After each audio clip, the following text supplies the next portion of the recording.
Hello everyone, my name is Love and I welcome you all to our YouTube channel The Store of Knowledge।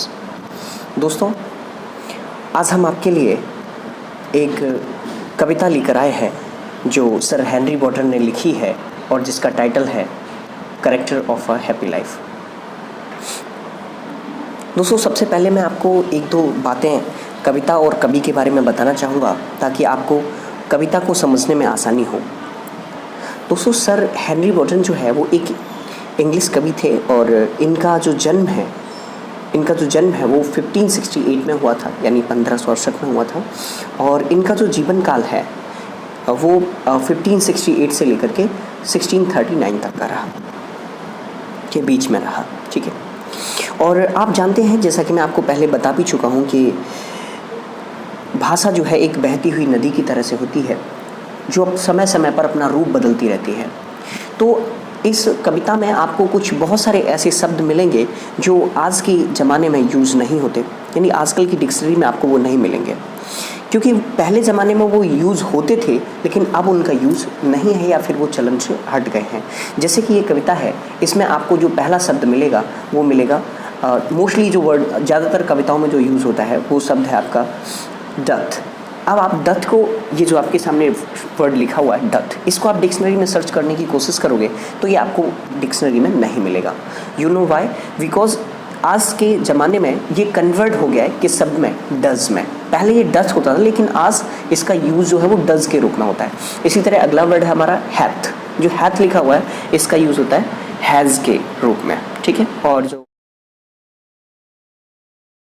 इसी तरह सेवर्थ जो word है ये आपका serves में बदल गया है आजकल। तो आइए दोस्तों, बिना किसी देरी के मैं आपको एक एक पैराग्राफ करके इसका अर्थ समझाने की कोशिश करता हूँ। उससे पहले अगर आप चैनल पर नए हैं तो चैनल को सब्सक्राइब कर लीजिए और वीडियो को लाइक कर दीजिए। आइए दोस्तों, चैप्टर शुरू करते हैं। तो पहली 4 लाइन है इसमें। How happy is he born और taught that serveth not another spill whose armour is his honest thought and simple truth his utmost skill.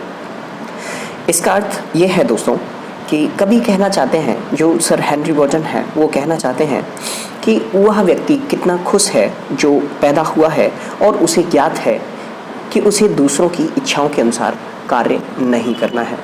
वह व्यक्ति कितना खुश है जो पैदा हुआ है और उसे ज्ञात है कि उसे दूसरों की इच्छाओं के अनुसार कार्य नहीं करना है। ठीक है, आगे समझिए। Whose armour is his honest thought, यानी उसके रक्षक उसके ईमानदार विचार होते हैं। सिंपल ट्रूथ, साधारण सच्चाई, हिज अटमोस्ट स्किल, उसका परम कौशल होती है। उसकी साधारण सच्चाई ही उसका परम कौशल होती है। ठीक है। अगला जो पैराग्राफ है वो है whose passions not his masters are, whose passions not his masters are, whose soul is still prepared for death, untied unto the world with care of princely love of vulgar breath। ठीक है। जैसा कि मैंने आपको बोला था कि यहाँ पर आपको वर्ड्स जो है वो अलग थोड़े से मिलेंगे, तो वो देखिए अनटू जो वर्ड है वो आपको मिल चुका है और पीछे आपने पिछले पैराग्राफ में आपने देखा था कि सेवर्थ जो वर्ड है वो लिखा गया है।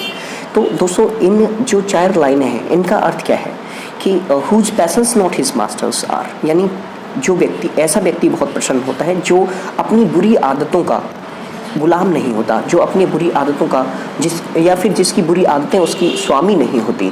whose soul is still prepared for death, उसकी आत्मा जो है वो सदैव मृत्यु के लिए तैयार रहती है। untied unto the world with care, वह सांसारिक मोह माया से बंधा हुआ नहीं होता है। और princely love और vulgar wrath, यानी उसको राजकीय प्रेम अथवा लोगों की अश्लील टिप्पणियाँ या फिर लोगों की आलोचना से कोई प्रभाव नहीं पड़ता है।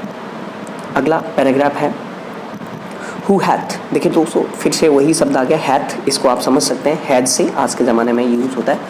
Who hath his life from rumors freed, whose conscience is a strong retreat, whose state can neither flatterers feed nor ruin make oppressors great। यानी यहाँ पर जो सर हेनरी बॉटन है वो कहना चाहते हैं वह अपने जीवन को अफवाहों से दूर रखता है या वह अफवाहों पर यकीन नहीं करता है। उसकी अंतरात्मा की आवाज़ ही उसकी सबसे मजबूत शरण स्थली होती है। whose state, यानी उसकी अवस्था पर चापलूसी का कोई प्रभाव नहीं पड़ता है। whose state can neither flatter feed, यानी उसकी अवस्था पर चापलूसी का कोई प्रभाव नहीं पड़ता है और ना ही उसकी बर्बादी उसके विरोधियों को महान बनाती है, और ना ही उसकी बर्बादी उसके विरोधियों को महान बनाती है।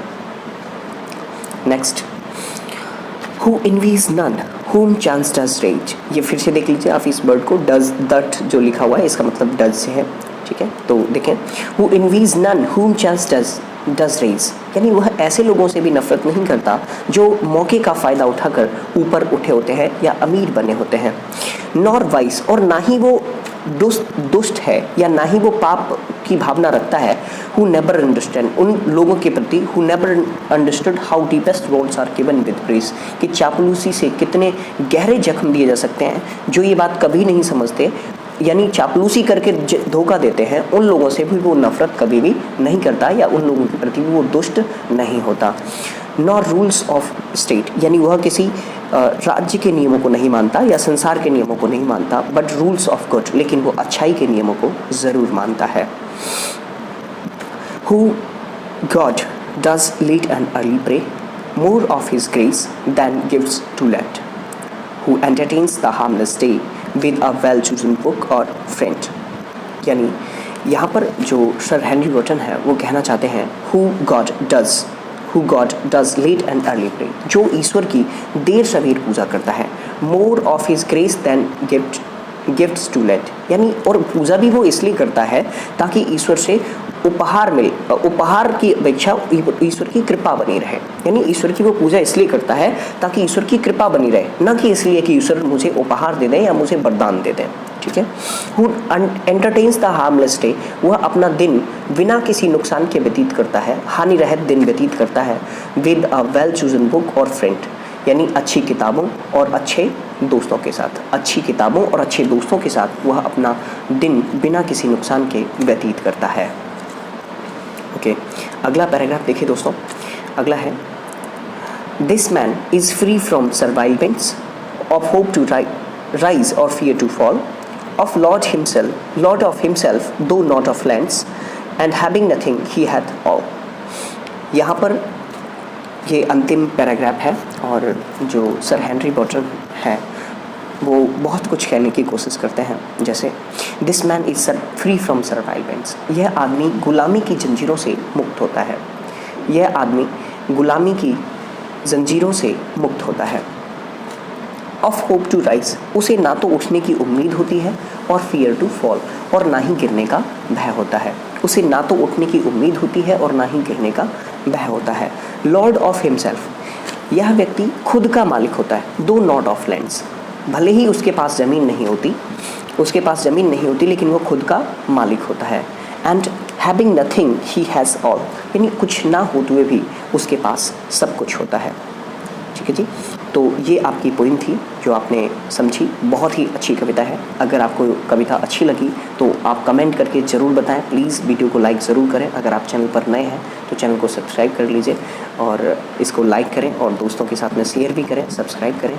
और ठीक है, मिलते हैं अगले वीडियो में। See you, bye bye, love you all, thanks for supporting us.